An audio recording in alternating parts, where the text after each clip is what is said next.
I saved your life. Now you're about to destroy mine. The black man said it calmly, not as a plea, but as a quiet sentence. Assistant District Attorney Mark Bell froze, fingers tightening around his notes, pulse hammering in his ears. His mind tried to reject what his ears had heard, but the voice he it was too familiar, too real. The courtroom, a mosaic of murmurs and glares, seemed to bend around that one sentence. They called him Elijah Cross, 38, African-American, arrested for the armed robbery of a gas station in Dallas, Texas, in which a white clerk had been beaten within an inch of his life. Witnesses were unreliable and surveillance footage grainy, but the police had found Elijah's fingerprints on a candy bar dropped near the register, and that was enough. To most people in this courtroom, Elijah was already guilty. A black man with a record, caught at the wrong place at the wrong time. Mark had tried hundreds of cases just like this, but none of those men had ever looked him in the eye and said what Elijah just had. Mark couldn't breathe. Judge Hargrove raised an eyebrow. "Mr. Bell, do you wish to proceed?" Mark cleared his throat. "Yes, Your Honor." He turned back toward Elijah, and for a moment, the past cracked through his mind like summer lightning. Mark had grown up in Eastwood, a rough Dallas neighborhood with cracked sidewalks and rusted swing sets. His father had left when he was 7. His mother, an overworked nurse, tried to raise him right. But at 10 years old, Mark had been a skinny, freckled white kid with a bad habit of walking home from school through the wrong alley. That's where it had happened. 3 older kids cornered him, laughing, their fists quick and merciless. He would have bled out behind that dumpster if someone hadn't intervened. He remembered the hands, first dark-skinned, strong, pulling the boys off one by one. Elijah had been just a teenager, barely 15, but fearless. He'd chase him off, pick Mark up, and walk him all the way home. Mark hadn't seen him again. Until now, Elijah was staring at him with that same calm gaze. There was no anger, no plea, just quiet recognition. Mark stumbled through his opening statement. The evidence will show that the defendant was at the scene, that he had motive, opportunity, and means to commit the crime. But his voice wavered. He couldn't look at Elijah. Not yet. The trial unfolded with brutal momentum. The police testimony was rehearsed. The clerk's injuries were presented with sterile precision. A detective held up the half-eaten candy bar, sealed in a plastic bag, like it was a loaded gun. Mark's colleagues were congratulating him in whispers. "Open and shut," one said. "Finally getting a high-profile win," said another. But at night, Mark sat in his apartment, staring at his ceiling, hearing Elijah's voice again. "I saved your life. Now you're about to destroy mine." He pulled out the old photo album. Flipping through the dusty pages, he found Itha's mother had taken the picture the day after the alley beating. His face bruised and bandaged. And beside him, awkwardly smiling in a too-big hoodie, was Elijah. The next morning, Mark sat across from Elijah in the holding cell. "You remember me," he said. Elijah shrugged. "Didn't think you would. Why didn't you say something when they arrested you? Would they have listened?" Mark had no answer. Elijah leaned back, chains clinking lightly. "Look, I didn't rob no gas station. I was 3 blocks away, buying food for my niece. Ask anyone at Jenkins Market." But the cops didn't check. They saw a black man walking near the scene and decided it was enough. Mark stared at him. His whole body wanted to believe Elijah. But belief wasn't the law. Facts were. Evidence was. And the evidence. No, he realized suddenly. The evidence was too clean. The candy bar. A single fingerprint. No prints on the counter. None on the door. Nothing else in the store. He went back to the crime scene photos. No glove marks. No signs of struggle from Elijah's DNA. He called Jenkins Market. The cashier remembered Elijah. The timestamp on the receipt matched the time of the robbery. Why hadn't the defense found this? Because Elijah's court-appointed attorney had phoned it in. Mark was holding a case that should have never made it to court. But what would happen if he dropped it now? His office was already under scrutiny. The DA had ambitions. A failure here could ruin Mark's career. The next day in court, Mark asked the judge for a recess. He needed time, he said, to re-examine new information. The judge gave him 2 days. Mark drove out to Jenkins Market himself. He got the surveillance tapes. They showed Elijah entering at 9:04 p.m. and leaving at 9:13. The robbery occurred at 9:08. Impossible to be in both places. Mark submitted the footage to the court. The judge watched it in silence. "I will allow the defense to motion for dismissal," she said. But Elijah's lawyer was clueless. Mark stood. "Your Honor, the prosecution moves to dismiss all charges against the defendant. The state believes a grave mistake has been made."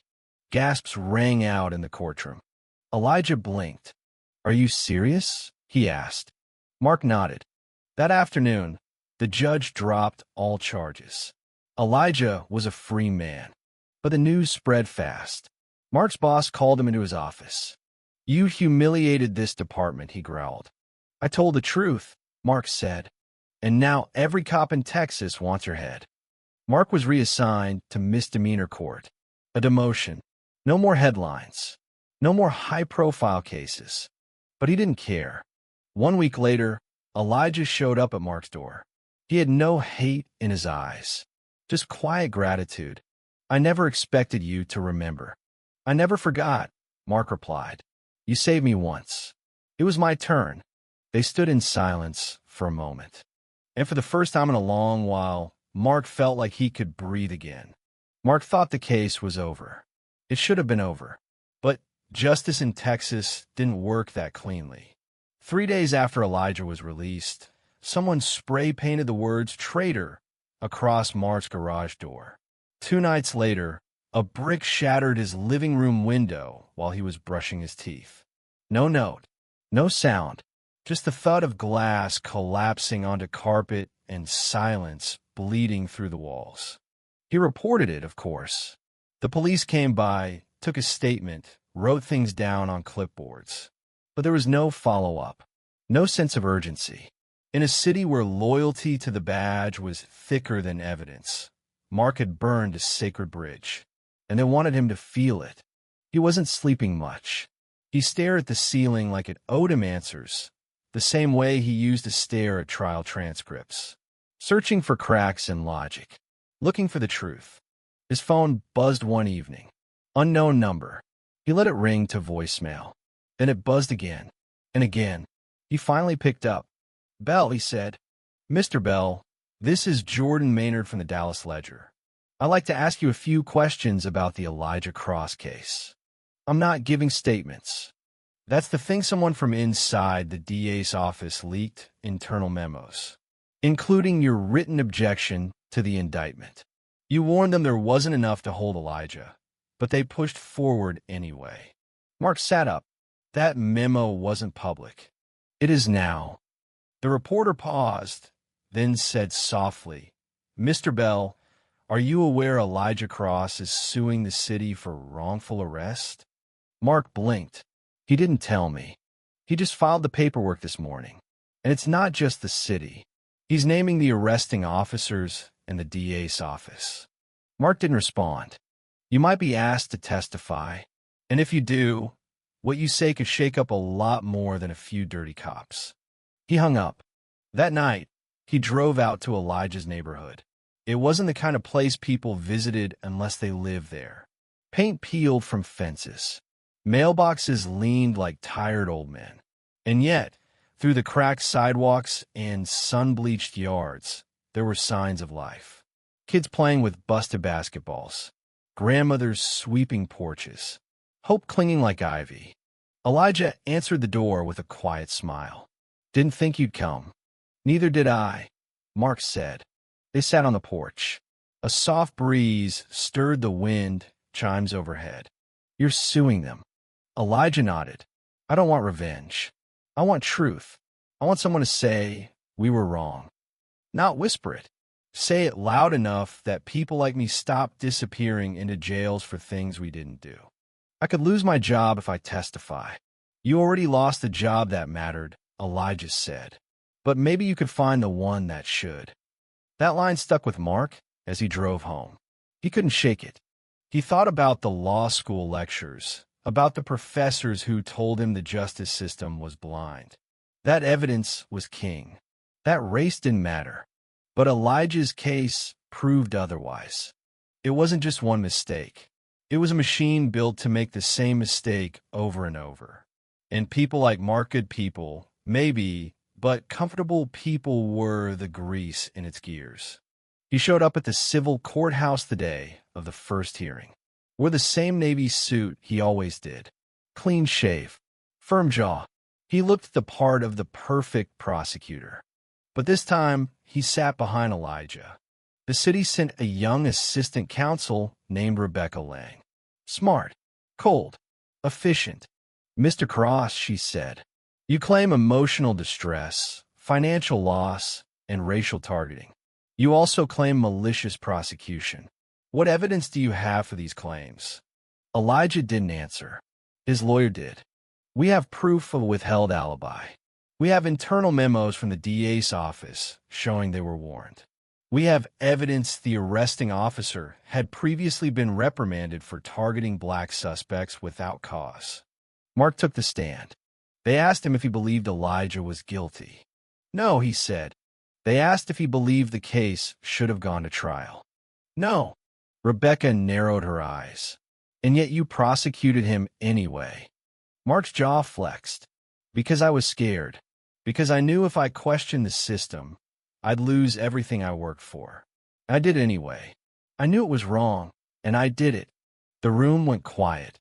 Mark looked at Elijah, who gave a tiny nod. Later that week, the story exploded in the press. Dallas prosecutor admits systemic failure. It ran in papers across Texas. National outlets picked it up. Overnight, Elijah became a symbol, a man whose life had almost been erased but who stood up anyway. But the backlash came, too. Online threats, hate mail, a burned cross left on Elijah's lawn. Mark's apartment was vandalized again. This time they carved Black Lover into his front door. One morning, as he walked to his car, someone spat at his feet. A fellow attorney he once mentored. You ruined us, the man sneered. For what? A street thug? Mark didn't answer. He didn't need to, because something unexpected was happening too. Letters from other prosecutors began to arrive. I've had to bury my doubts more times than I can count. What you did took guts. I lost a kid to the system. I wish someone had stopped it before it swallowed him. Keep going. One night, Elijah knocked on Mark's door. He looked tired, worn, but something else too, lit from within. I just wanted to tell you in person, he said. We won. The city had settled. Millions in damages. An apology public, signed official. Elijah could finally breathe. But he wasn't finished. I want to build something, he said. A center. For kids like I was. Somewhere safe. A place that doesn't give up on them before they even start. Mark felt something shift inside him. I'll help, he said, without hesitation. Over the next 6 months, they did just that. They called it the Crossroads Project. It sat on the edge of Eastwood, across from the playground where Elijah had once been arrested for loitering at age 12. Now, the building was alive with light and color. Tutoring programs, legal advocacy, conflict resolution training, a wall of photos showing faces of children who had made it through. On opening day, Elijah stood at the podium, facing a crowd of reporters and neighborhood families. There's nothing special about me, he said. I'm just one of thousands who got caught in the gears of a broken machine. But someone remembered. Someone stood up. And now, it's our turn to do the same. Mark stood beside him. He'd lost his title, his corner office, his future in politics. But in that moment, he had never stood taller. And as the applause rose as children ran through the doors for the first time, Mark Bell finally understood something that law school had never taught him. Justice wasn't blind. It was something you chose to see.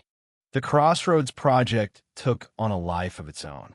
What began as a small community center became a rallying cry across Dallas, then Houston, then all of Texas. News outlets came to film segments on its programsmanship, legal literacy, job prep. But what set it apart was the way Elijah insisted on telling the truth. Not the softened, polished, press-friendly version, but the ugly, soul-deep kind of truth that made people squirm. There are 100 Elijahs behind bars right now, he told one CNN interviewer. And most won't be lucky enough to have a Mark Bell. Mark sat quietly behind him during the taping. He wasn't seeking the spotlight, but the light found him anyway.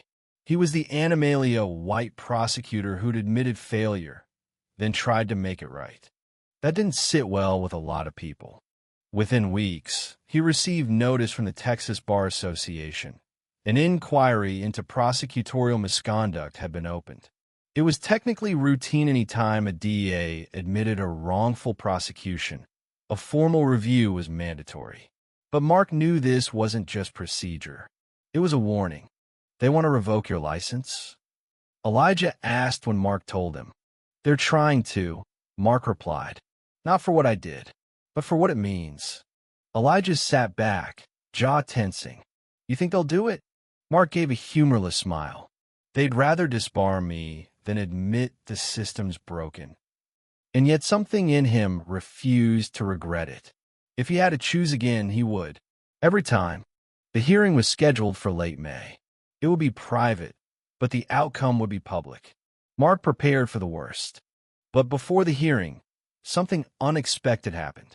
He received a letter, handwritten, in careful, looping cursive.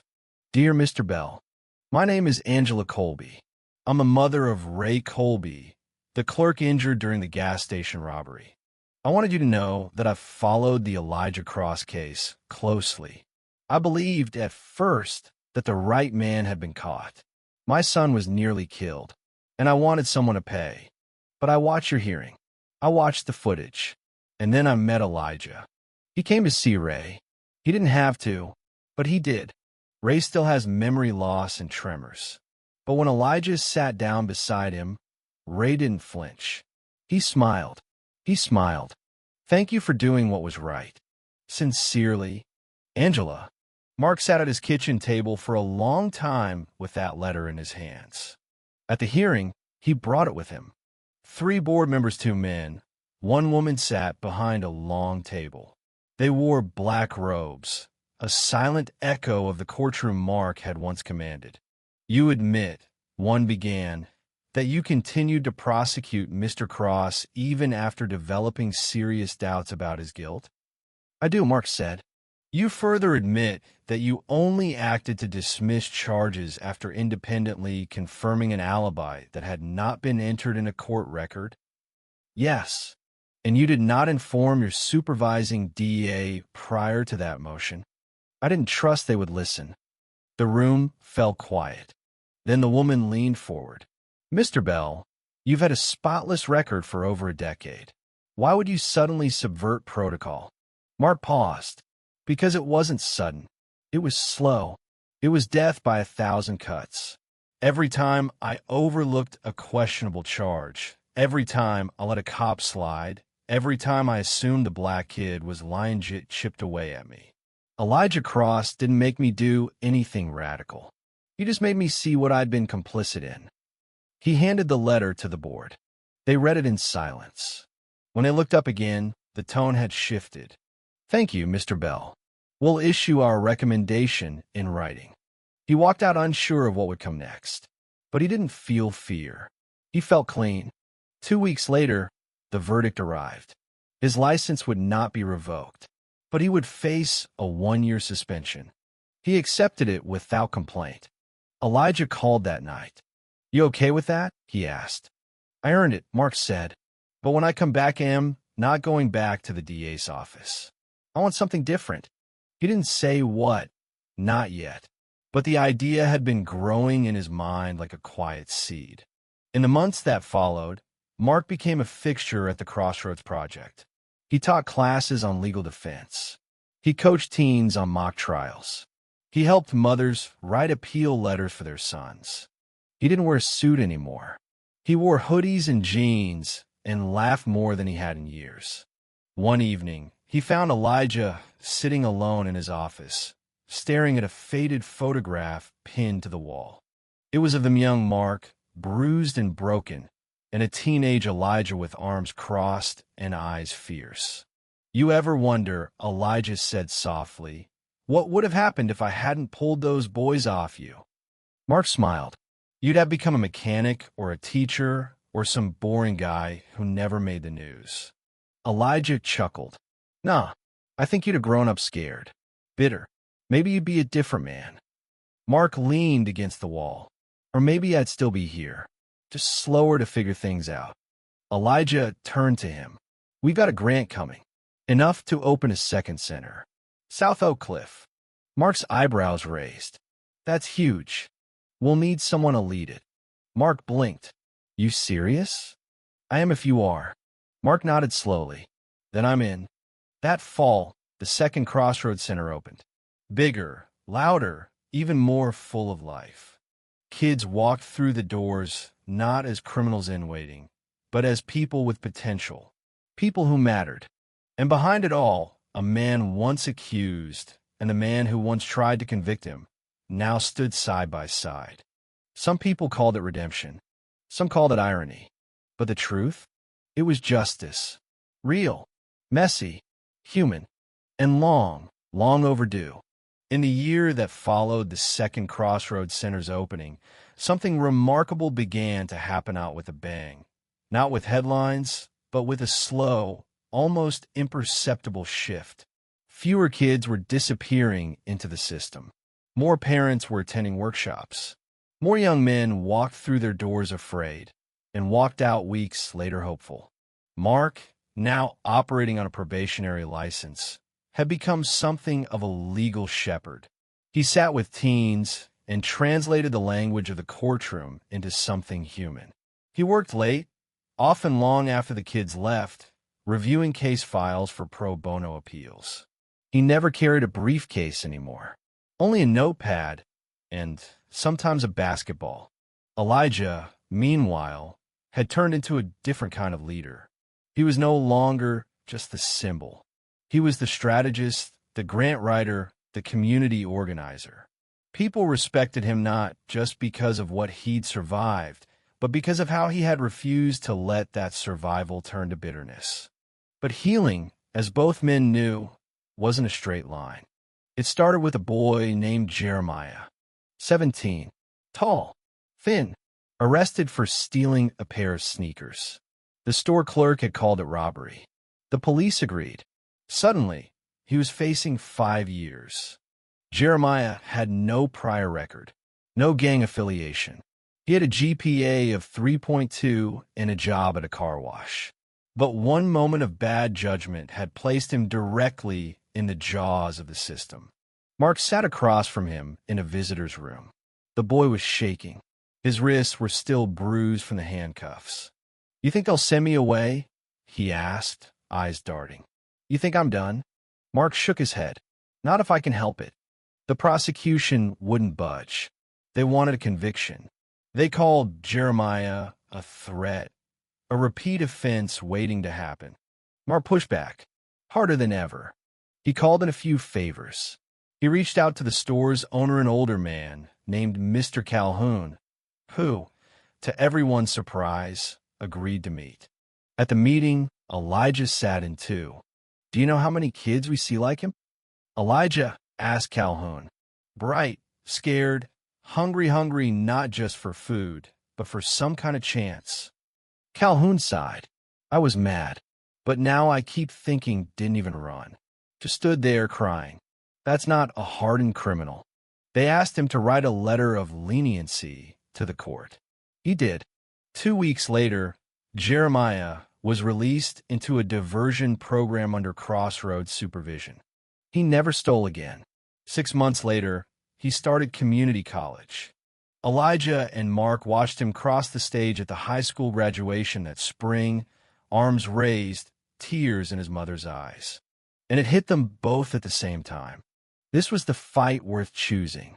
But not everyone agreed. The state legislature had been quietly watching the rise of Crossroads. Certain officials, especially in neighboring counties, viewed it as a political threat.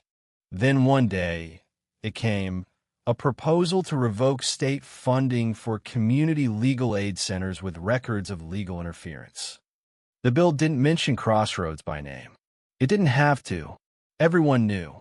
Elijah called an emergency meeting.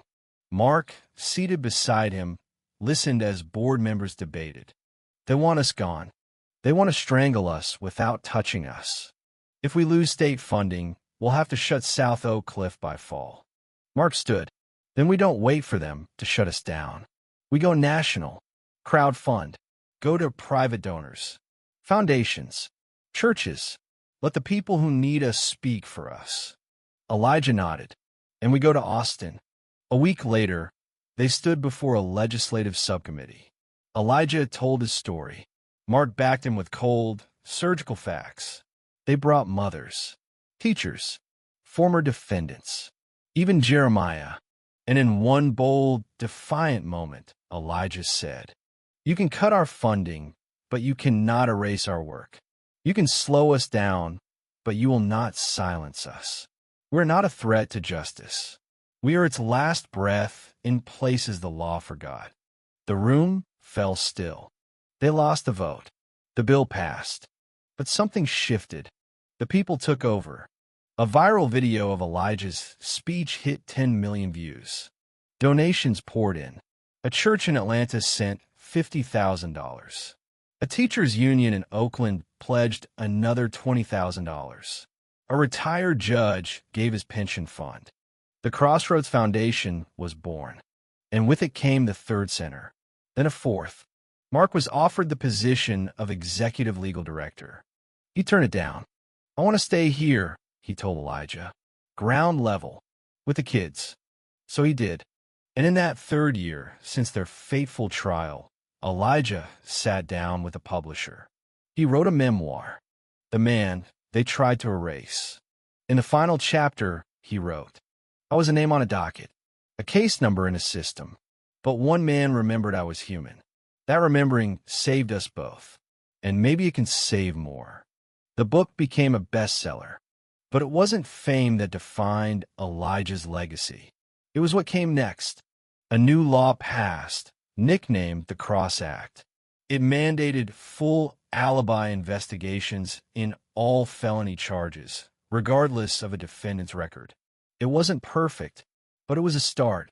On the 5th anniversary of his arrest, Elijah stood again on a podium, this time not in a courtroom, but on the Capitol steps. Mark stood beside him, his license fully restored. But more than that, his purpose restored. "I once prosecuted this man," he said in the microphone, "and in doing so, I nearly lost myself. But instead of hate, he gave me grace. Instead of silence, he gave me truth. And that truth lit a path forward I didn't know I needed." Elijah smiled. "We're not done. We'll never be done. But we're walking forward now. Together." That night, as fireworks lit the sky and voices sang through the streets, Mark walked alone down the Capitol steps. He looked up and saw a boy running barefoot through the lawn, laughing, free, unafraid. And in that moment, he knew this wasn't redemption. It was rebirth, and it had only just begun. Thank you for listening. If you find it interesting, please like and subscribe to follow the next stories.